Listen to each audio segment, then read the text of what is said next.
এইদিকে গ্যাস পাওয়াতে সমস্যার কারণে এখন ইন্ডাকশন ওভেনে রান্না করছে আমাদের আদর, কারণ ওকে গ্যাস দেওয়া যাচ্ছে না।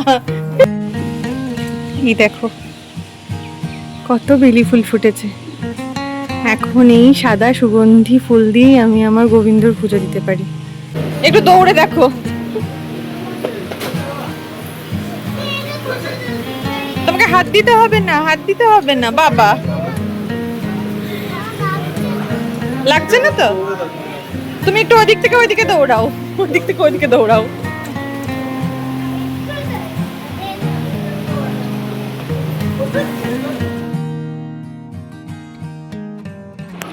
Good morning everyone, welcome to রাই hi, welcome to a new blog. সামনের সপ্তাহ কি তারপরের সপ্তাহ থেকেই খোকনদের মানে আদর ডে, তোমাদের আদরের স্কুল ওপেন হয়ে যাবে, প্রথম ও স্কুলে যাবে। তার আগে ওর জন্য আমি ওকে আর আর্লি টু মর্নিং করাচ্ছি না, কারণ এরপর তো সারা জীবনই সকাল সকাল ওঠা তাড়াতাড়ি করে।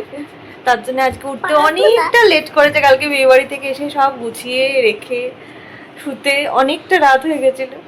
তার জন্য আজকে সকালও হয়েছে অনেকটা দেরিতে, ব্রেকফাস্ট হয়ে গেছে, যদিও অনুপও স্কুলে চলে গেছে, সব ঠিক আছে, কিন্তু এখনো আমার কাজ সব পেন্ডিং, আর এখন আমার কিছু করতে ইচ্ছা করছে না। মামা এটা ফল খাবো না, এখন আবারও ফল খাবো।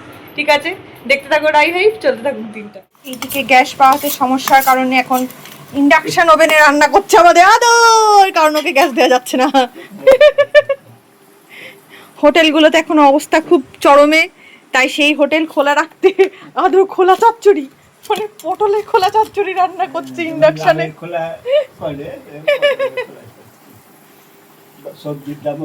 আচ্ছা, মশলা হিসেবে ব্যবহার করছে বারবন বিস্কুট।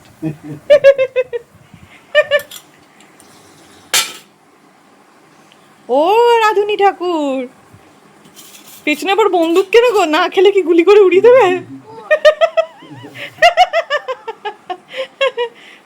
মানে রান্না তো করবে, কিন্তু সেই খাবার তোমরা খেতে বাধ্য, নইলে গুলি করে খুলি উড়িয়ে দেবে।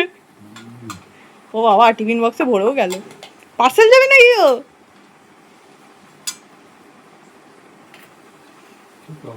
বাটি ঘটি কিছু কম আছে ওর? হ্যাঁ, বাটি ঘটি কিছু কম আছে। চুপচাপ কথা বলছে না, মুখ দিয়ে যে ছুটু পড়ে খাবারে। এদিকে আমি একটু গ্যাসের সুযোগ পেয়েছি আর কি, পটল ভাজা করছি, মাছ ভাজা করব, আর এইদিকে ডাল হয়ে রয়েছে। ইনি এখন বসে বসে রাই হাইপ দেখছে, মাউস একটা। আর আমার এখনো স্নান হয়নি, ওরে বাপরে, এখন স্নান পুজো সব বাকি আছে, ওইটা করুক, আমি চট করে সব করে ফেলি। এই দেখো কত বেলি ফুল ফুটেছে। এখন এই সাদা সুগন্ধি ফুল দিয়েই আমি আমার গোবিন্দর পুজো দিতে পারি। এটা যে কত বড় আনন্দের কি আর বলবো। আর সন্ধেবেলায় ছাদে উঠলে এনাদের গন্ধে তো পুরো পাগল।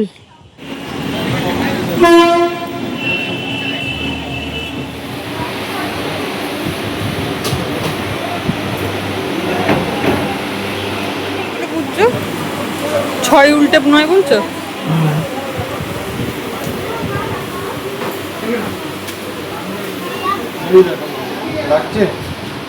আগেরটা কি ছোট মনে হলো অনুপ?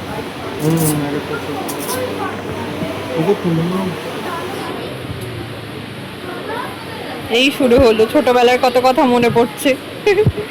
আমারও স্কুলের জুতো এরম করে বাপির সাথে কিনতে যেতাম, সেই দোকানগুলো আজও আছে। যখন আমি ও বাড়ি যাই, জুতোর দোকানের সামনে দিয়েই যাই। হচ্ছে, একটু দৌড়ে দেখো,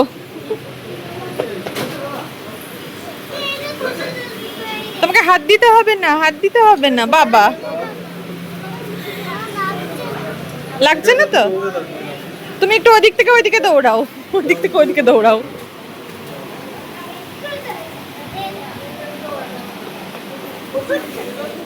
এই যে সব এনে দাদু ঠাকুমাকে দেখাচ্ছে এখন, জুতো, মোজা, আর টিফিন বক্সটা একবার নিয়ে।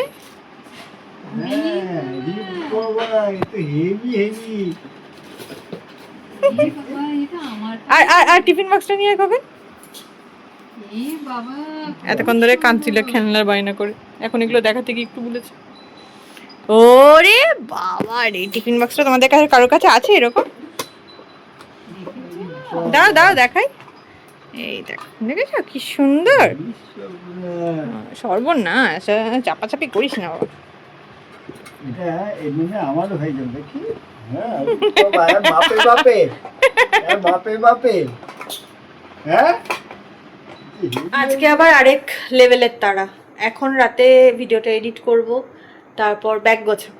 কাল সকালবেলা আমাকে ও বাড়ি চলে যেতে হবে। মানে কথা ছিল, সত্যি কথা বলতে কালকে রাতে যাব।